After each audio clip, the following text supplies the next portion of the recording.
Det blir nya jobb. Det blir jobb som vi kanske inte ens har sett idag. Så vi behöver nya kompetenser och helt nya yrkesgrupperingar kanske också. Just nu så är det bra drag i gruv- och smältverksbolaget Boliden. Kopparpriset ligger på rekordhöga nivåer och anledningen till det, ja, det är att det behövs när vi ställer om från fossilt till eldrift. Samtidigt så har Boliden lovat att minska sina koldioxidutsläpp med 40% till 2030. Och det finns en del att jobba med, till exempel Rönnskärsverket i Skellefteå som är en av landets största utsläppare av koldioxid. Nu ska ni få träffa Åsa Jackson som leder det här massiva arbetet på Boliden. Välkommen till Relais Play, Åsa. Tack så mycket. Kul att du är här. Du får börja med att berätta din titel, för den är lite spännande tycker jag. Ja, min titel är, jag har ju då bara en engelsk titel och jag är ansvarig då för Corporate Responsibility. Och inom Boliden, det vi paketerar in i den rollen, i min roll, det är hållbarhet, det är HR, hälsa, säkerhet, kommunikation och också ethics and compliance, affärsetik och efterlevnad. Så att vi tar helhetsgreppet där i den rollen. Men det innebär då bland annat då det vi ska prata ganska mycket om nu, hållbarhetsfrågor då, så att säga. Ja. Och just nu så pekar ju mycket uppåt för Boliden. Om vi tar en sak, kopparpriset är ju nästan, det är väl på all time high typ. Alltså det är ju något som ni gynnas av såklart ganska mycket eftersom ni har mycket koppar i era gruvor då. Hur märker ni av det? Förutom att det då såklart är mer pengar in i bolaget så påverkas vi ju. Men jag skulle vilja säga att vi har inte en verksamhet som vi baserar på eller spekulerar i metallprisernas upp- och nedgång. Utan vi jobbar ju väldigt, väldigt långa cykler och vi har långsiktiga planer och vi baserar inte investeringar eller någonting just på de här upp- och nedgångarna, utan det är ett långsiktigt arbete och sen så får vi skörda lite extra när vi har priser på de här nivåerna och säkerställa att vi kan hantera verksamheten på ett bra och lönsamt sätt när vi har priser som är på andra nivåer, vilket ju sker cykliskt. Man får smida medan kopparn är varm, eller vad är det man säger? Det får man göra, och det gör vi. Ja, och vi smider dygnet runt, året runt. Så att, och en stor investering som blev offentlig ganska nyligen, det är ju den ni gör i Kristinebergsgruvan på 1,2 miljarder tror jag det är, något sånt där. Det är ju en jätteinvestering. Ja. Här finns ju just koppar då. Får berätta om detta.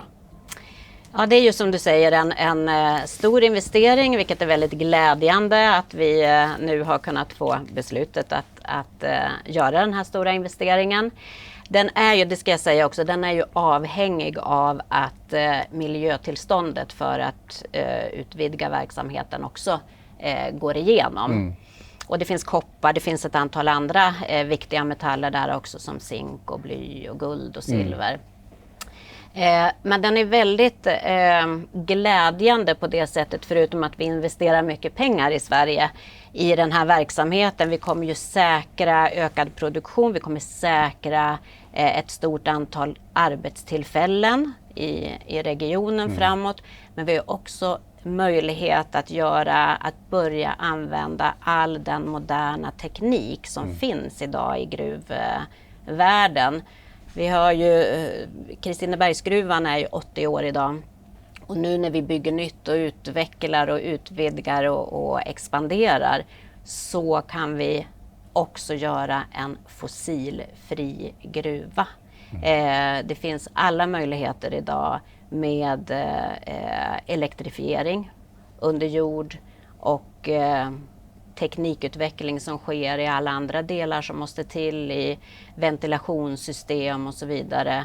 Batterilastare under jord. Så att här har vi fantastiska möjligheter att faktiskt få till stånd en fossilfri gruva i Sverige. Du säger säkra jobb, men kommer det också innebära nya jobb? Det kommer innebära nya jobb och det är ju det som är spännande också med den här nya tekniken som vi nu också kommer kunna använda när vi bygger nytt. att det blir nya jobb. Det blir jobb som vi kanske inte ens har sett idag.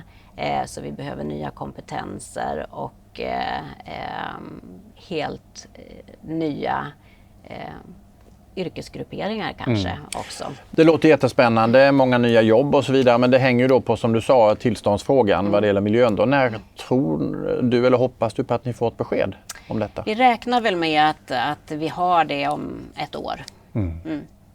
Intressant. Jag tänkte vi skulle fortsätta, eller vi ska gå vidare och prata lite grann om Bolidens klimatarbete nu. Du är själv inne på när ni pratar om Kristinebergsgruvan hur det kan bli. Ni rider ju på miljövågen som vi pratar om, men ni är ju samtidigt väldigt stora utsläppare själva då. Ni har en vision om att vara det mest klimatvänliga och respekterade metallleverantören i världen, säger ni. Ni ska minska koldioxidutsläppen med 40% till 2030. Det är inte långt kvar dit nu. Fina ord och en modig målsättning som man vill säga då, men hur ska du klara och dra det här i mål? Det vi gör det är att vi sätter ett mål till 2030. Det finns många som sätter mål till 40 och 50 och 60.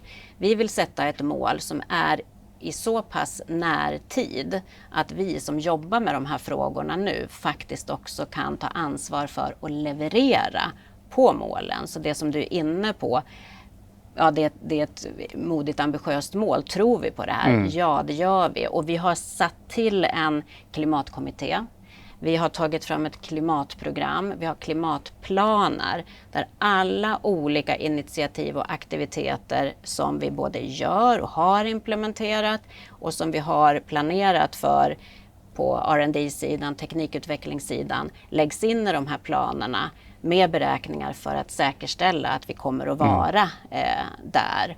Och det ser vi med både det vi redan har på plats och det vi i vår utveckling ser kommer komma i hyfsad närtid. Men vi säger att om ni skulle nå upp till en minskning av 30% 2030 istället för 40, är det ett misslyckande då eller? Ja, vi ska nå de 40. 30 är vi inte nöjda med. Nej, jag ville bara kolla. Ja. Men du, en av de största koldioxidutsläpparna i landet faktiskt är ett av era verk. Det är Rönnskärsverket i Skellefteå då. Och där framställer ni koppar då och då tillförs kol. Och jag vet att ni försöker hitta alternativ då, till exempel vätgas och biokol. Hur går det med det så att säga? Vi har ju gruvor och så har vi smältverk. Smältverken är en större utsläppare än gruvorna. Och Rönnskärsverken är det smältverk som är vår största utsläppare av våra smältverk också. Det beror ju också på, det är ju inte bara ett smältverk för metaller utan det är en av världens största återvinningsenheter för elektronikskrot. Och det i sig genererar också ett större utsläpp. Så där finns det ju också en viktig balans. För vi behöver ju producera metaller. Men cirkulär ekonomi och återvinning är ju också oerhört viktigt i hela världens klimatarbete. Så den är vi ju måna om och stolta över att vi också har. Och den ligger i Rönnskär och den har då också utmaningar kopplade till sig. Så vi jobbar väldigt intensivt och det här ligger också i det klimatprogram som jag har pratat om med att titta på hur ska vi ersätta, det är mycket som är oljebaserat, att hetta upp de här ugnarna, själva uppvärmningen, det kräver idag mycket olja. Att jobba med reduktionsmedel som du var inne på, att vi har kol och koks i de processerna. Det är där vi lägger väldigt mycket, eller ett väldigt intensivt arbete nu på att titta på hur kan vi ersätta det här med mer klimatvänliga, fossilfria uppvärmningsmedel och reduktionsmedel. Vi tittar på bioolja, biokol och andra typer av tekniker. Så ska ni nå 40%-målet, då är ju Rönnskär central, att ni får ner utsläppen där ganska rejält. Och där har vi har gjort ganska omfattande labbtester.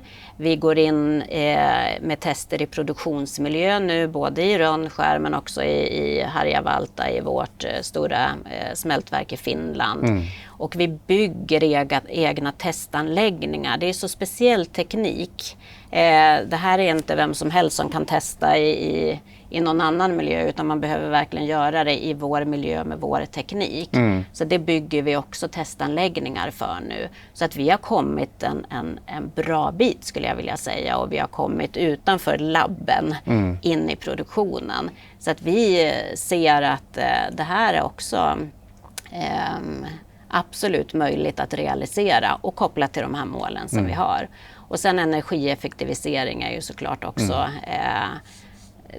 det som är kanske den viktigaste komponenten i det här på smältverkssidan också.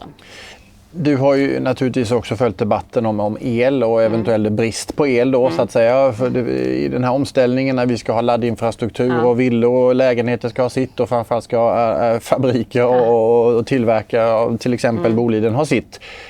Har vi el så det räcker? Eller är det en elbrist idag? Du är orolig för eltillgången så att säga i det här landet? Alltså jag tycker absolut att den oron är helt befogad. Den ska finnas där och den måste vi alla inblandade parter verkligen ta på allvar. Nu är ju vi inte kanske lika oroliga som andra. Vi har ju mycket av det mesta av vår verksamhet i norra delen av Sverige och Finland, och där är ju tillgången på el, alltså det är ganska gynnsamt där om man jämför med till exempel utmaningen i södra Sverige som är mycket större, där man faktiskt också måste tänka på att man inte kan förlita sig på att få försörjning från norra delarna, för det kommer behövas på plats där. Så det är en befogad oro. Vi behöver inte vara lika oroliga för vår verksamhet som många andra, men man behöver absolut ta frågan på allvar. Ja, intressant. Det är många som är av den åsikten just nu, och den frågan lär väl debatteras vidare. Det måste den göra helt enkelt. Du, jag tänker på om ni då ska klara av de här målen på 40% och det är stora investeringar i Kristinebergsgruvan som står och väntar till exempel. Det kommer hända mycket inom Boliden nu, känns det ju som, fram till 2030 då. Vilken typ av kompetens känner ni att ni skulle behöva utifrån för att klara det här bland annat? Vi behöver samverka med specialister, konsulter, experter när det gäller den nya teknik som vi behöver utveckla. Vi behöver samverka i hela, om man säger, värdekedjan. Vi har alltid under alla år och kommer fortsätta jobbat väldigt nära leverantörer för att säkerställa att de utvecklar också sina produkter med modern teknik och nu mycket med klimatvänlig teknik och så som både de och vi har nytta av i arbetet fram. Så att vi har definitivt behov av expertis och kompetens utifrån. Så både nyanställningar såklart, men även också då till exempel ett teknikkonsultföretag som klarar av att leverera på de nya kraven när det handlar om miljöinvesteringar och kunskap inom teknikutvecklingen om det. Då ligger man bra till i er bok så att säga. För vi letar efter och vill jobba med de bästa i branschen inom de här områdena då som vi jobbar med. Åsa Jackson, tack snälla för att du kom till Railers Play och berättade om... Tack för att jag fick vara här. Det var en ära, du är varmt välkommen tillbaka också. Lycka till med arbetet då. Så får vi se om vad Railers Play rapporterar om 2030 då, om 40% minskning av koldioxidutsläpp och annat för Boliden och många andra företag för den delen också. Tack för att ni tittade och watch out för fler intervjuer. Vi är strax tillbaka. Hej då.